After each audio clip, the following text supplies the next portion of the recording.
Hello and welcome to another Game Nexus arcade video. Today we're going to be taking a look at Spikeout Digital Battle Online, released in 1998 for the Sega Model 3 Step 2.1 arcade hardware. As you can see there, we had a selection of 4 different characters you can play as. I chose the female character because they're typically a bit faster. They're not as strong as the male characters, but they usually have a bit of a speed advantage. And now the way that this game works is there are 3 very large stages, each with like maybe about 5 to 7 sections. And a section usually consists of like a few of these subdivisions. Like you'll notice how I'm like in a little area here and I can't go further than there until I defeat a few enemies and then break the gate, as this guy is saying. And then it takes you to the next little section. And eventually, you're going to be facing a boss, and then you'll be taken to the next, like, major section, and that goes on for about, as I said, 5 or 7 times. Now, the way that the controls work in this game is there are 4 buttons. The first one is the beat button. It will make you do your normal punching combos. I had it assigned to the C button, or the green button on the Neo Geo controller. And then there is the charge button. Now the charge button, when just pressed, for the character I'm playing at least, will just do some kicks. So if you see my character like doing a barrage of kicks, that's me mashing the beat button. But if you hold the beat button, I mean the charge button, it will cause you to do that little meter under the time to like charge. And if you let it go during the various little segments, you'll see I'm doing it right now, it will cause you to do a move. If you just press the button, as I said, you'll just do like a kick combo usually. If you let it go after the first segment for the character I'm playing as, Linda, she'll do an uppercut. If you let it go after the second segment, she'll do like kind of this knee. And if you let it go after the final segment, she'll do like the punch which really makes the guy fly off the screen. And now the next button is the shift button, which honestly, I never really found much use for the shift button, but kinda, if you hold the shift button, actually just a second ago there I was actually using the shift button, but if you hold the shift button and move the joystick around, basically the character will kind of sidestep and look straight at the enemy that they're currently at. And now if you look at the Here Comes the Boss part, the characters that it shows in those squares are the ones that you have to beat in order to advance past the boss. The thing to keep in mind though is nobody else matters, they're just going to get in your way. So if you defeat all their cronies, that's good for your score and everything, but it's not going to really get you past the stage. If you defeat just the boss character, which in this case is the guy in the big red outfit, and the woman in the white, that will finish the stage. But as I was saying, the shift button just kind of makes you sidestep around the character you're currently looking at. And then the final button is the jump button, which obviously makes you jump. If you press the jump button with the beat button, you'll do a jump attack. If you press the beat button, I mean the jump button with the charge button, you will do another jump attack. The beat button and the charge button together can do a special attack. And if you hold the lever, as they call it, or the joystick, and you kind of just like walk up to a character and they don't hit you, your character will perform a grab. And when you're grabbing a character, if you press the beat button or the charge button, you'll do some kind of attack, depending on the situation. Usually it'll be something like your character will continue to hold that person and start punching them. Now you'll see we're going on to the next section of the stage. It indicates by the little map there. And now one thing I definitely have to say in this game that's really useful is the map. Because there were so many times, like, I had defeated the enemies, especially in the next level that you'll be seeing in the next video of this series. Like, the mall. you'll be done, like, notice how I have no enemies. I see on the map that there are 2 little dots there, so I know where the next guys are. But if I didn't know where they were, I would just go aimlessly walking around and not know who to fight. But that's the beauty part of the map, is the little red dots indicate where the enemies are, and until you get to the boss, basically your whole thing you gotta do in the stage is defeat any enemies that exist to trigger the boss fight or to trigger the end of the section, because there are a few sections in this game which do not have bosses. The guy will just go break the gate, like in that very first small section there, he just said break the gate, and there wasn't a boss to fight. And I've had that in some sections of this game where it was like, wait, there's no boss? And I was kind of surprised because it felt like it was kind of building to that and there wasn't one.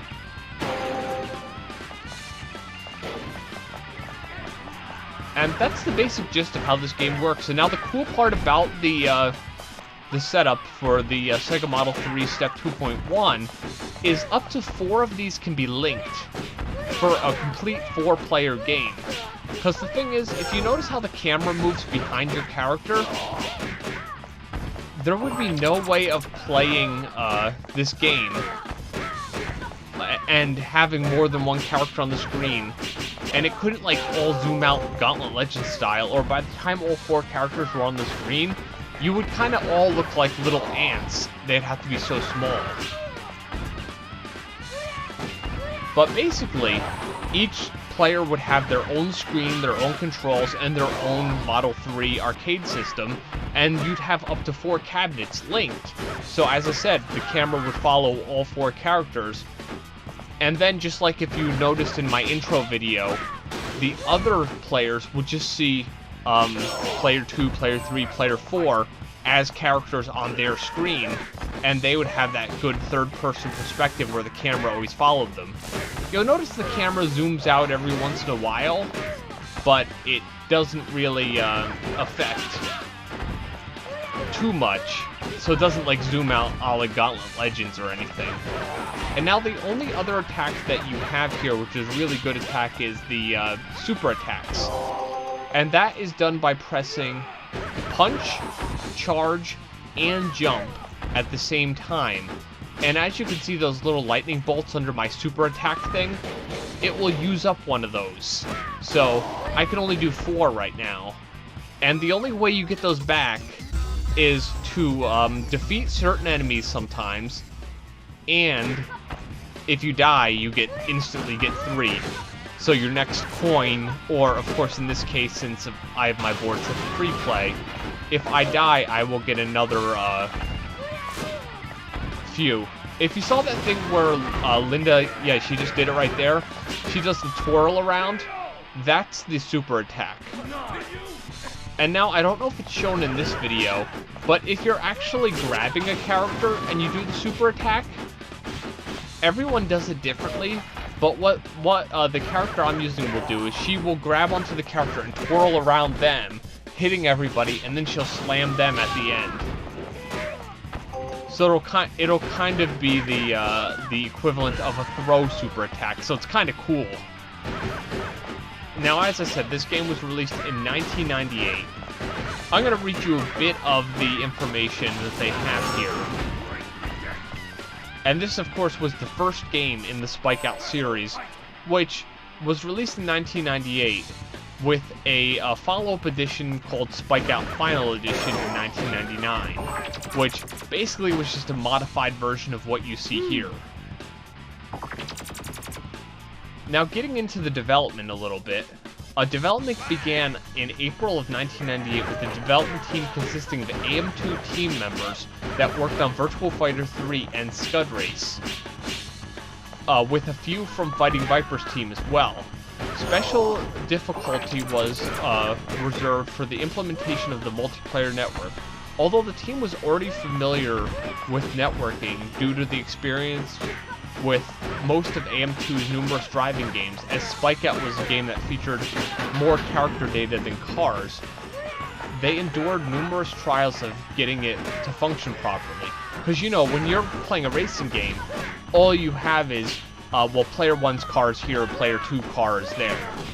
Officially revealed under the working title as Spike, I actually saw some articles that showed it as such, during a private Japan-only Sega arcade show, May 19th of 1998, under the AM2 banner. The announced title had 2 particularly ambitious features that were dropped from the final product. The game was originally meant to be a 16-player multiplayer game with players split into 4 separate teams in-game, as opposed to the finalized 4-player only game. Presumably the number of allowed players was cut down to 4 due to both enormous and difficult task of creating 16 separate player characters, as well as the performance issue with so many players and enemies on screen at once. Because you gotta remember, even if there's 4 players playing this game, there would have to be enough enemies for all the characters to face. So if there were 16 people playing this game, yeah, you'd at least have to have 1 enemy per character. So you'd have to have at least 32 characters, and if you wanted the game to seem even somewhat challenging, maybe 4 per character. So yeah, by the time you're done there, you have so many characters on the screen, it'd probably have terrible slowdown, or the backgrounds would look like basically nothing. Now, Spikeout was meant to have linked machines self-play in the absence of other human players. AI-controlled allies were originally to join the battle to assist the single human players, which, as you can see, is a feature that wasn't implemented either. Just before its release, the game was shown again in a playable form at Amusement Machine Show 1998, still under the AM2 banner. Now, Dreamcast port of the game, just like Planet Harriers, was being developed, but never saw the light of day outside a few copies, with Nagoshi himself stating that the main reason the port was never completed was due to Dreamcast having insufficient hardware capabilities at the time such a port. It would have taken a full 7 years before a consumer-based Spikeout title would be released for a console, which of course was Spikeout Battle Street. The engine for Spikeout was utilized in a Dreamcast game called Rent a Hero No. 1. So, unfortunately, just like Planet Harriers, this game was actually going to get a Dreamcast port, but it just never happened. Now, here is a quote from Nagoshi himself. He says, "Spikeout was my personal rebellion," and he laughs. "I wanted to develop a game where you could play for a long time on just 1 coin. It was great for the players, but the profit suffered because you had to take the arcade operators in consideration. At the time, there was a drought of arcade games, and I virtually wanted our new game to be Spikeout and reinvigorate the market. The fact that it was a character-based action game emphasized that." And that was Toshiro Nagoshi who said that quote. And it really is kind of sad that you don't see a lot more of these, like, beat-em-up games anymore, because, honestly, I always was a fan of them. The only thing I find when I have, like, one of these beat-em-up games in a home setting, the problem you face is, of course, if you have it on free play, it really eliminates a little bit of the challenge factor.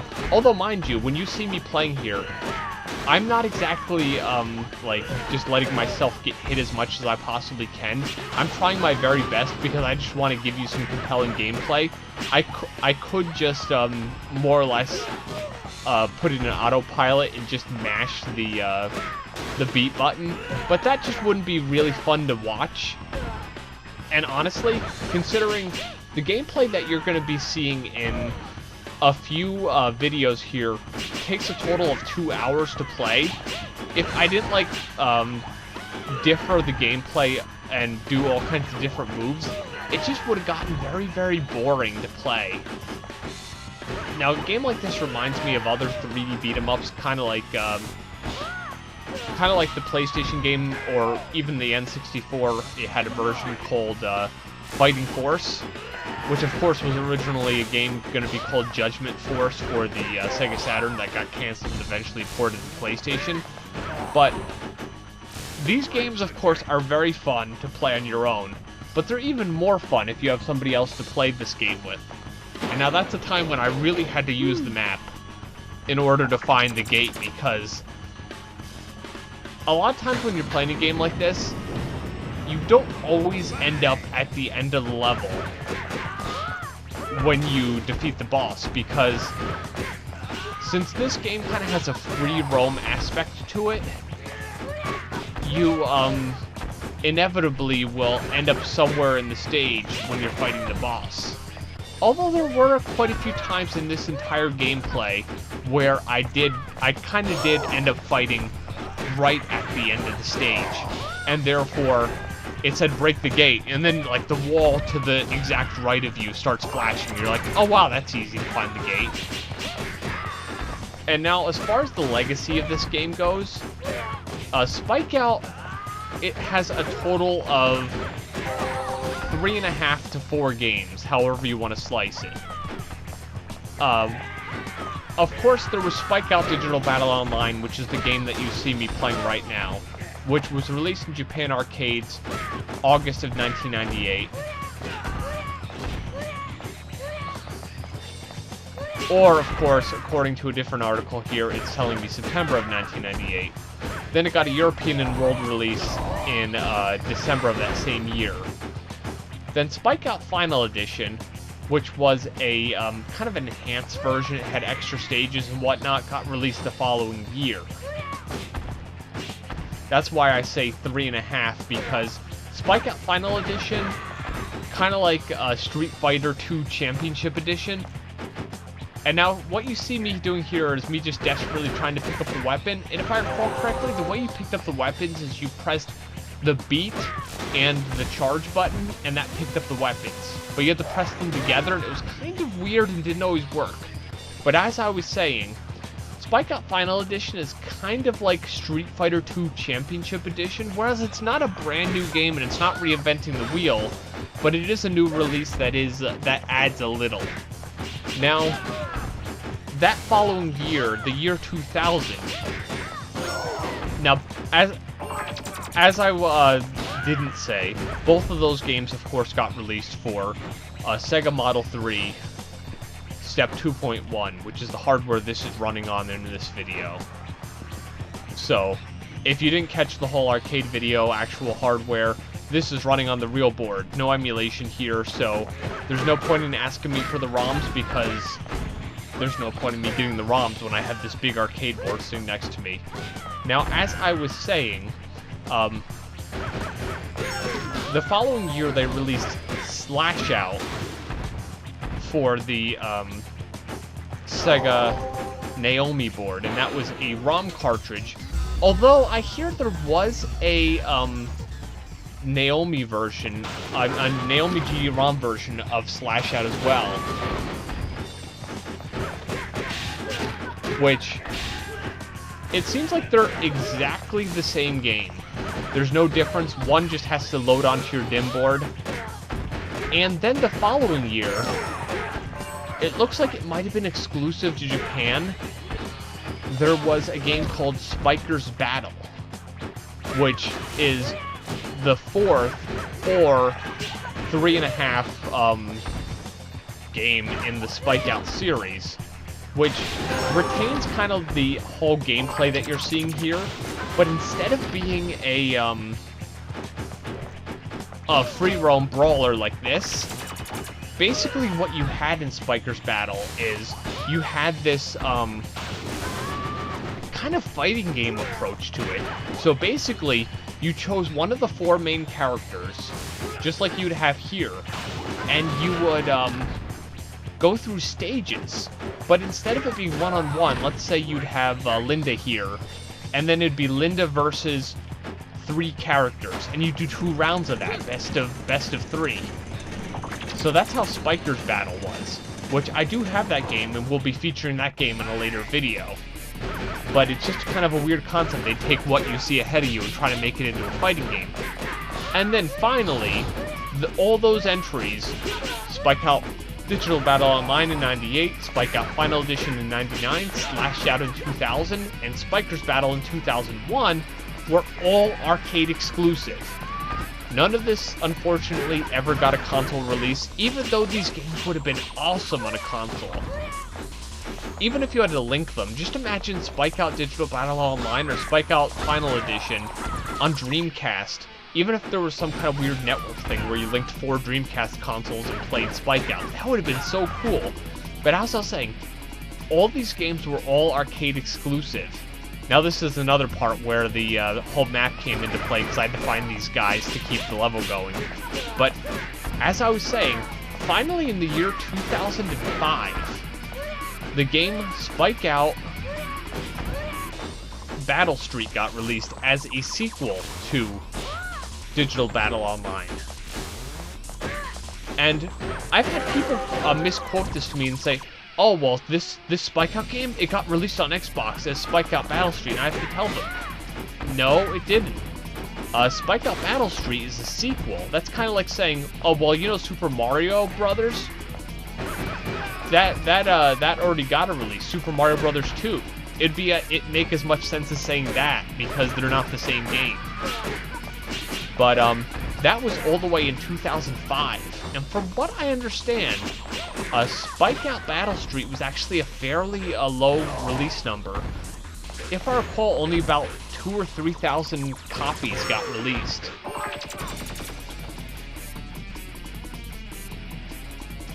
And a lot of people, for some reason, seem to think that Spikeout Battle Street is Spikeout Digital Battle Online. And if I recall correctly, Spikeout Battle Street was like $20 or $30, which was really nice. And when I heard about it, I didn't know anything about this series at all. So it was kind of one of those things where somebody tells me, well, this game Spikeout Battle Street, which is like a 3D beat 'em up, came out released by Sega and Dimps. And it's like this limited release, and it's like only 20 or 30 bucks. And I was at my local mall at the time, and I was like, yeah, I like beat 'em ups. I like myself some Fighting Force and some Final Fight or Streets of Rage type gameplay, so I bought it.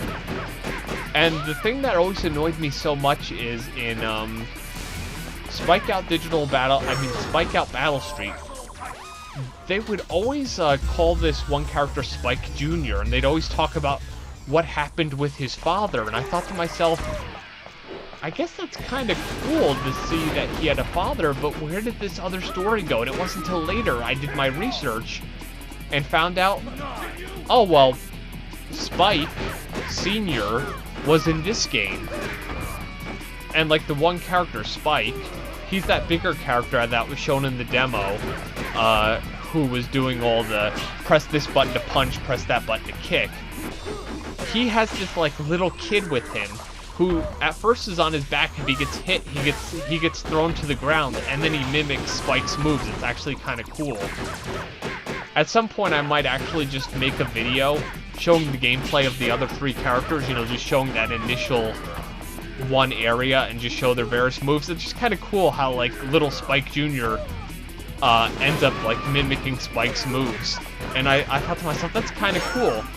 And as I said, Spikeout Battle Street just kept making references in its like very badly voice-acted story mode about Spike Sr.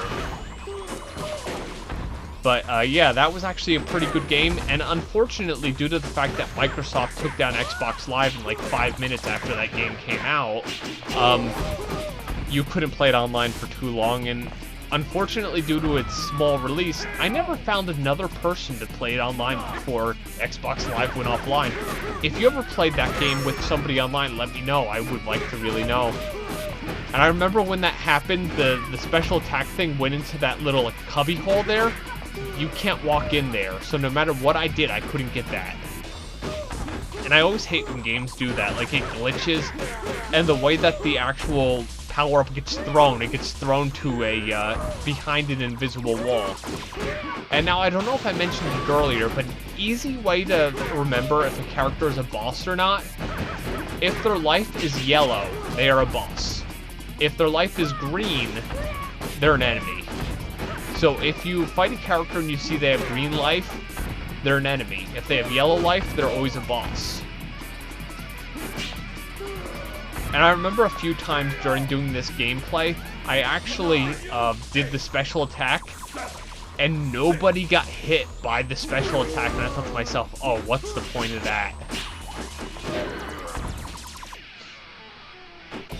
But yeah, some of these guys are really brutal when it comes to their attacks. Like if you remember seeing the gameplay earlier, I didn't die until like the first boss. But like in some of the boss battles, I actually die multiple times because they actually are pretty brutal.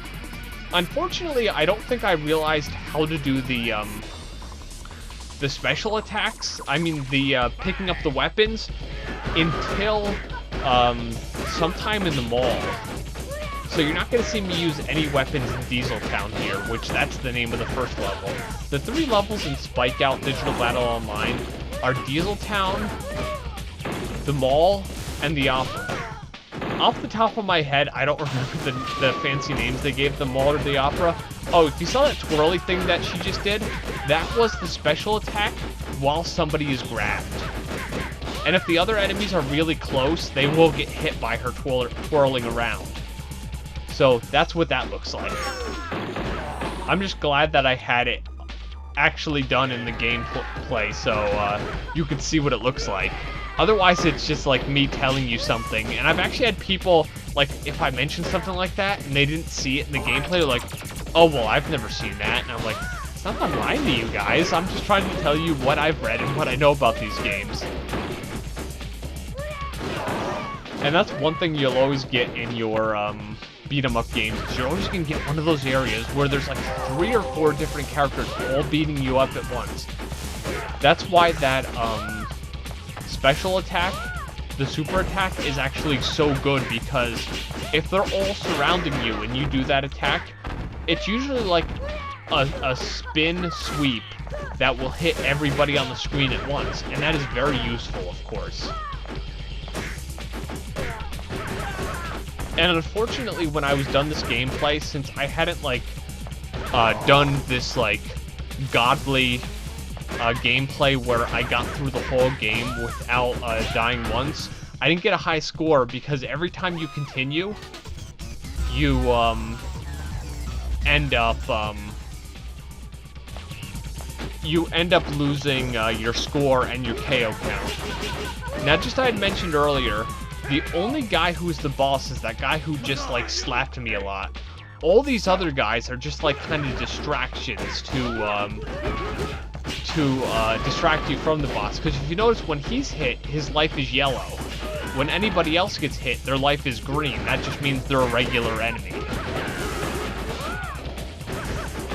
But yeah, as I was saying, Spikeout Digital Battle Online is an excellent game. If you like 3D beat-em-ups, and you like these type of games, they're really fun. And as you'll see in my next video, and the video after that, yeah, the levels are actually pretty nice. I like Diesel Town because I like the more like urban environment, and then the mall's actually pretty cool too, because there's a couple nice little Easter eggs that I'm sure you'll see in the upcoming videos. And then the opera has some awesome soundtracks to it. And then finally the final boss fight, which you'll see in the final video of this series. Which, if you're watching this far in the future, you're probably watching this like in a big playlist, in a crazy marathon of a full 2 hours of gameplay. Yeah, there was one of the times, as I mentioned, I completely whiffed with the super attack, which is weird that the power-up says special attack, and the actual thing under your life bar says super attack. And you'll see at this point, I kind of have just the boss and nobody else. The funny part is, you think to yourself, if you have the boss on its own, sometimes it can be easier, but unfortunately sometimes it can be harder, because there's a lot of times when you have other enemies and you can be beating them up, and it's not a big deal, and you can like sucker punch the boss when he doesn't expect it, but when it's just him, it actually makes it a little bit harder, because he can do all his crazy super attacks on you. Well, as I'd said, Spikeout the Digital Battle Online is a great game. This game is really fun, especially if you have a arcade that has multiple cabinets and you can play with multiple people. But even on your own, this is a really fun game and I highly recommend it. Well, this has been another Game Nexus arcade video and I will see you later. Bye.